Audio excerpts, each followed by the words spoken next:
პირობების შექმნა თანამოქალაქეებისთვის, ეს არის ის, რაც წლების განმავლობაში კახაკალაძის ხელმძღვანელობით კეთდებოდა.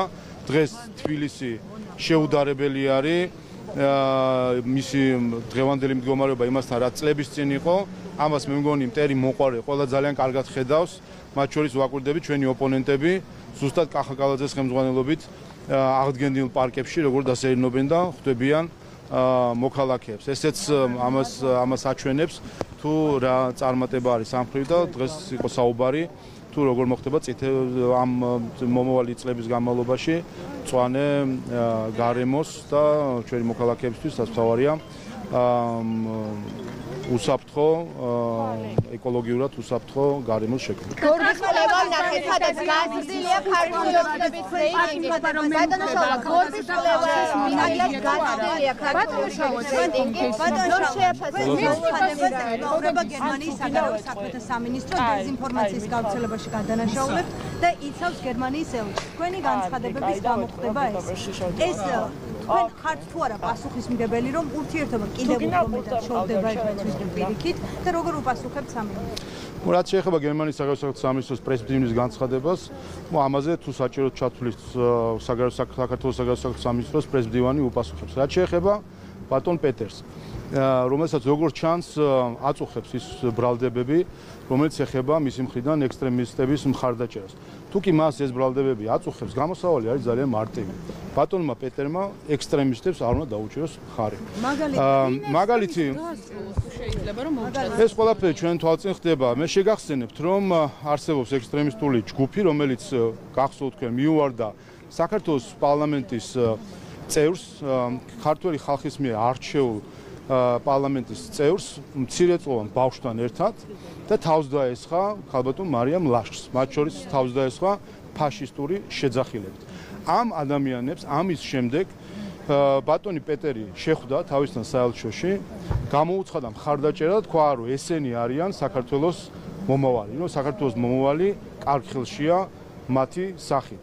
ამ შეხვედრიდან მეორე დღეს იგივე დაჯგუფება თავს დაესხა ქართული ოცნების თბილისის შტაბს, იქაც პოლიტიკური ძალადობით ფაშისტური შეძახილებით. ასე რომ თუ კი ბატონ პეტერს სურს რომ არ იყოს მის მიმართ ბრალდებები ექსტრემისტების მხარდაჭერასთან დაკავშირებით, ის ისევე საჯაროდ უნდა გაემიჯნოს ამ ექსტრემისტულ ჯგუფს, როგორც საჯაროდაც ხარი დაუჭირა მათ იმით რომ მიიღო საელჩოში და საჯარო განცხადებით დაუჭირა მხარი. ასე რომ ეს არის ამიტომ ეს არის ფაქტი. კიდევ ერთხელ გერმანიის საგარეო საქმეთა სამინისტროს პრეზიდენტის განცხადებას თუ საჭირო ჩათვლის საქართველოს საგარეო საქმეთა სამინისტროს პრეზიდენტი უპასუხებს. ბატონ პეტერთან დაკავშირებით მე გიპასუხებ. გორგის კვლევაზე დაკითხოთ, ქართული ოცნების რეიტინგი არის საგრძნობლად გაზრდილი. მოლოდინები რა არის? უგორეთ საქმე რაში არის, ბატონი პეტერის ამგვარი ქცევა და ეს არ არის პირველი შემთხვევა. შეგახსენებთ, რომ ის ასევე გორში შეხვდა ასევე ექსტრემისტულ ჯგუფს, გახსოვთ, ფონად იყო პლაკატი მონა და როდესაც ამის წახალისებას ხდება, ხედავთ შემდეგ ამის შედეგი რა არის. ზუსტად ამის შედეგი არის ის პოლიტიკურად მოტივირებული ძალადობა, რასაც ხედავთ ჩვენ ქართული ოცნების თბილისის შტაბთან. ასე რომ კიდევ ერთხელ ეს ყველაზე მეტად აზიანებს თავად გერმანიას. ეს ნაკლებად აზიანებს საქართველოს მისი ამგვარი ქცევა, მაგრამ აზიანებს გერმანიას და სამწუხარო არის რომ გასაგებია რომ ბატონი პეტერის ხელში რთულია ვისაუბროთ ჩვენ ქართულ-გერმანული ურთიერთობების გამოსწორებაზე, რაც სამწუხაროა რომ მან შეძლო რომ 3 წელიწადში ფაქტობრივად დაანგრია 30 წლის განმავლობაში ჩამოყალიბებული საუკეთესო პარტნიორობა საქართველოს და გერმანიას შორის. თქვენ იცით რომ ქართულ ხალხს აქვს განსაკუთრებული პატივისცემა გერმანიის სახელმწიფოს მიმართ, მათ შორის ჩვენი დამოუკიდებლობის აღდგენის პერიოდში იმ პერსონალური კავშირების გამო, რომელიც მაშინ ხელისუფლებას შორის არსებობდა და ასე შემდეგ, ბევრი სხვა გარემოს გამო და 3 წელიწადში ამ ადამიანმა მოახერხა რომ დაიყვანა ყველაზე დაბალ ნიშნულამდე ქართულ-გერმანული ურთიერთობები.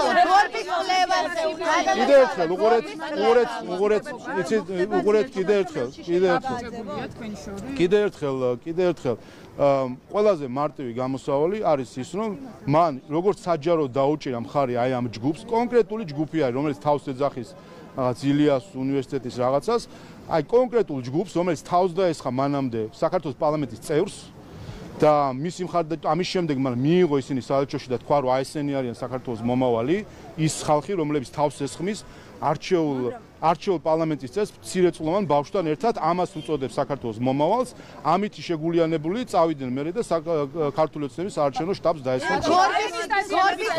გორბის კვლევაზე გეკითხება.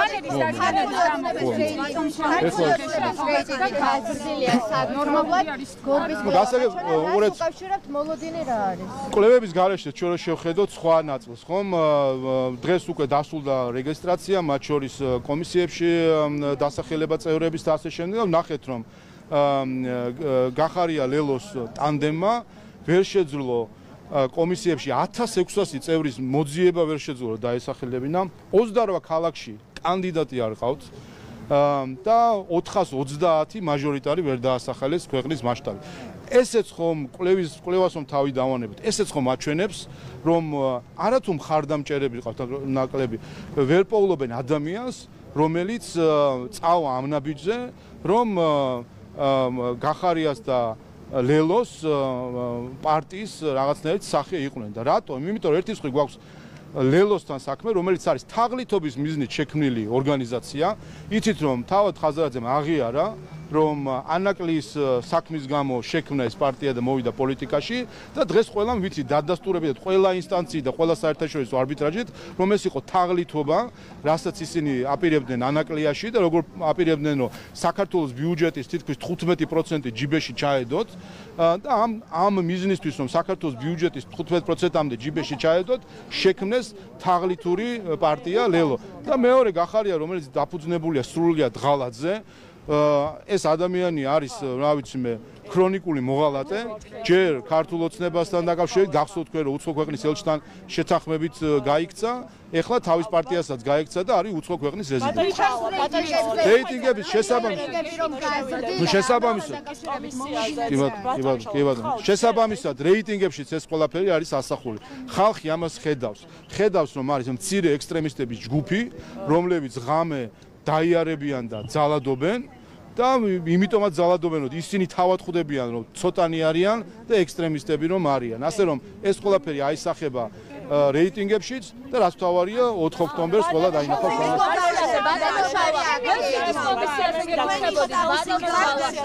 დაკავშირებით როგორც ვიხილეთ შეგახებულის აი რა მიზანი ჰქონდათ ამ მოხსენებლებს და მიაღწიეს ზოგადად რამდენიმე საკითხი იყო ამ სტომაზე კელი დეგნალის დანახვით მე მგონი ყველაფერი ნათელი გახდა. ერთადერთი ვინც უნდა დაეკითხა ამ კომისიას თუ კი მართლა აინტერესებთ რაღაც პროცესების ახსნა იყო ქალბატონი კელი დეგნალი. ის უნდა დაეკითხათ 2020 წლის პივიტის გაყალბების საკითხზე. ჩვენ დღეს ვიცით დადასტურებით, რომ ისვედმა გააყალბა პივიტი, ვიცით დადასტურებით, რომ USAID-მა იცოდა, რომ ეს პივიტი იყო ყალბი რიცხვები და დიდი ალბათობით 99%-ის გარანტიით შეგვიძლია ვთქვათ, რომ მაშინდელმა ელჩმა კელი დეგნალმა იცოდა, რომ იყო ყალბი რიცხვები და შეუძლებელია USAID-ის საელჩოში არის სახელმწიფო სტრუქტურა და შეუძლებელია მათ დაემალა ელჩისთვის. თუ არა და მაშინ ესეც უნდა თქვას, რომ დამიმართა. შესაბამისად 2020 წელს ისვედის NGO-ების ჩართვით, USAID-ის დაფინანსებით იგეგმებოდა ხელისუფლების დამხობა ძალადობრივი გზით და ამაში მონაწილეობდა ბევრი ადამიანი და დღეს ტრამპმაც ამხილა ეს ყველაფერი. მეორე, ჩვენ რაც ვიხილეთ ანტიტრამპისტები, მათ შორის ადამიანები, რომლებიც სალომე ზურაბიშვილის სახით ამბობდნენ, ტრამპმა რუსეთის ჩარევით გაიმარჯვა და ასე შემდეგ იქ მჯდომი ხალხი მათ შორის. ასე რომ ეს ერთი ნაწილი და მადლობა ჰელსინკის კომისიას ამისთვის, რომ ასე ერთად ნახეთ Deep State-ის აგენტები. მეორე საკითხი, რაც შეეხება ამ ორ ქალბატონს, რომელიც იქ ისხდნენ და საქართველოს წინააღმდეგ აძლევდნენ ჩვენებას. მოღალატეებს საქართველოს ისტორიაში ყოველთვის სათანადო ადგილი მიეჩინება. ეს ორი მოღალატე, რომელიც საქართველოს წინააღმდეგ იმ ქვეყნის ზურაბიშვილის შემთხვევაში არა, მაგრამ ხიდაშელის შემთხვევაში ხო არის, რომ იმ ქვეყნის, რომელმაც ის შობა და აღზარდა ამ ქვეყნის წინააღმდეგ ჩვენებას რომ იძლევიან, აი ეს ორი მოღალატე თავის კუთვნილ ადგილს მიიღებს საქართველოს ისტორიაში. ეს არის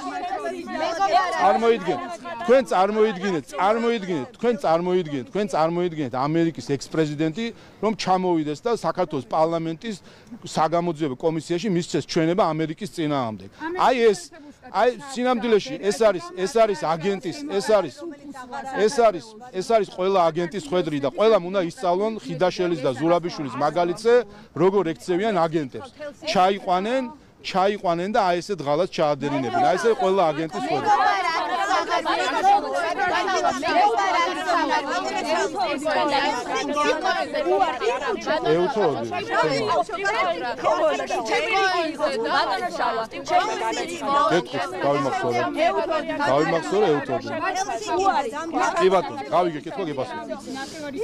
აქვე დავასრულებ იმ საკითხს სტინგოვის სენატორთან დაკავშირებით რაც თქვენ დასვით რომ მეგობარი აქთან დაკავშირებით არ ვიცით ეხლა ეს უპირველეს ყოვლისა თავად კონგრესის პრესტიჟის საკითხი არის რომ არ მიიღონ ქართველი ხალხის მიმართ მტრული აქტი. ასე რომ თუ არ მიიღებენ მათთვის უკეთესი. რაც შეეხება ევთოოდირის ჩამოსვლა არ ჩამოსვლის საკითხს. ეს შედეგი რომ გითხრათ, იმიტომ რომ ოპოზიცია მუდმივად ამბობდნენ რომ მიიღებდნენ, თუმცა ახლა გავიგეთ რომ არ უკვე საერთო ჯამში ეს არის თავად ამერიკის შეერთებული შტატების და კონგრესის პრესტიჟის საკითხი, რომ არ მიიღონ ქართველი ხალხის მიმართ მტრული აქტი. იმ ხალხის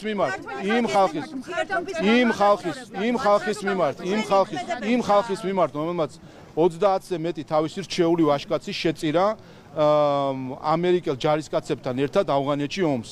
წინა ხაზზე მდგომი ქართველი ხალხი, როდესაც ნატოს წევრი ქვეყნების უმრავლესობა იმალებოდა ან თავის ქვეყანაში, ან შტაბში, ჩვენი ქართველი ხალხი გაყვა მათ ამ ომში და ამ ხალხის წინააღმდეგ მტრული აქტის მიღება უპირველეს ყოვლისა კონგრესის პრესტიჟს დაარტყავს. ასე რომ კარგია თუ არ მიიღებს. რაც შეეხება ევთოოდირის საკითხს.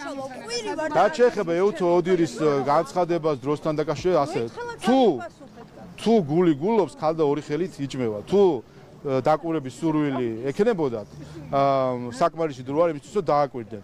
არათუ დაკვირვება, თქვენ იცით რომ სულ რაღაც ერთი კვირაა, რაც აქტიური საარჩევნო კამპანია დაიწყო და ერთ თვეში ვაპირებთ ჩვენ და სხვა პარტიები რომ საარჩევნო კამპანია ჩავატაროთ და ეხლა დაკვირვებას არაფერი წინ არ უდგას, ასე რომ თუ გული გულობს, ხალხი ორი ხელით იჭმევა და არ არის პრობლემა არ იყო, ჩამოსულიყო და დაკვირვებოდნენ. ეს ერთი, მეორე არჩევნები არ არის მეორე მათ შორის მინდა შვედეთის გუში ვნახე შვედეთის საგარეო საქმეთა სამინისტრო ერთი წამი შვედეთის საგარეო საქმეთა სამინისტროს განცხადება იყო რომ რაღაც წუხან რომ დაკვირვებას ვერ შედეს ევთო. მოსახლეობას ვეტყვი რომ შვედეთში არც ერთხელ არ მოუწევია ევთოოდირი ადგილობრივ არჩევნებზე დასაკვირვებლად. ისტორიაში არც ერთხელ. არასდროს არ მოუწევია. ეს ერთი, მეორე. შვედეთის საგარეო საქმეთა სამინისტროს კომპეტენცია არ არის სხვა ქვეყნის არჩევნები, არანაირად არ ეხება შვედეთის საგარეო საქმეთა სამინისტროს საქართველოს არჩევნებში ვინ დააკვირდება და ვინ არა. და მესამე შვედეთის ხელისუფლების წარმომადგენელი ერიკ ოტოსონი 2024 წლის 11 ნოემბერს თუ 12 ნოემბერს იდგა აქ ანტისამთავრობო არჩევნების შემდეგ იდგა ანტისახელმთავრობო მიტინგზე არ აღიარებდა ევთოოდირის დასკვნას შვედეთის ხელისუფლების წარმომადგენელი და მოუწოდებდა და არა შვედეთის ხელისუფლების წარმომადგენელი ერიკ ოტოსონი საქართველოს რადიკალ ოპოზიციას მოუწოდებდა მაიდნისკენ. ერიკ შვედეთის ხელისუფლების წარმომადგენელი. დღემდე შვედეთის საგარეო საქმეთა სამინისტრო არ გამიჯნია ამ მოწოდებას ძალადობრივი დამხობისკენ. ასე რომ რა თქმა უნდა ეს არის ფარისეულური განცხადება ამას უნდა სრულელობაზე უნდა ხო რაც შეეხება აი ეს საკითხი და მორჩები. ბოლო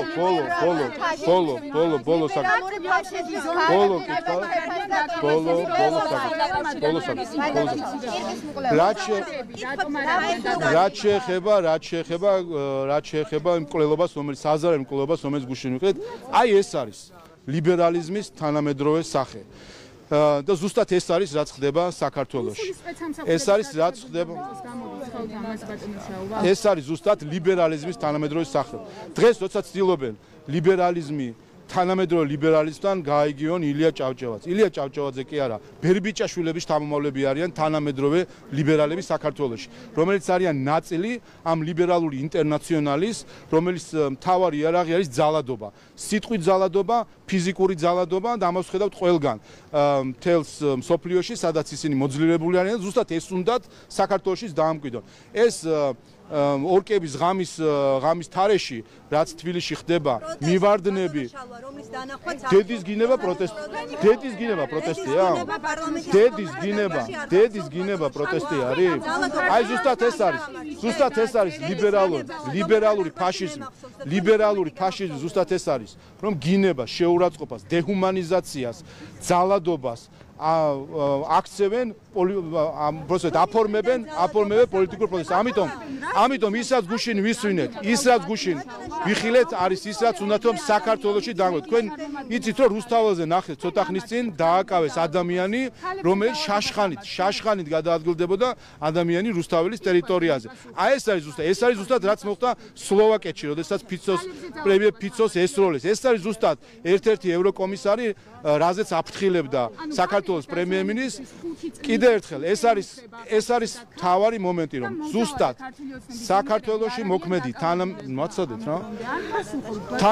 თანამედროვე ლიბერალები არიან ფაშისტების შთამომავლები, როგორც 100 წლის წინ ფაშიზმის სენივით შეეყარა ევროპას და მოედო, ზუსტად ასე არის თანამედროვე გაგება ლიბერალიზმის, რომელიც არის მემკვიდრე ფაშიზმისა, რომლის მთავარი იარაღი არის ადამიანების გაუქმება, დაკენსელება, შეურაცხყოფა, ძალადობა და ასე შემდეგ. და ზუსტად ეს არიან და ნახეთ და რაც მთავარია,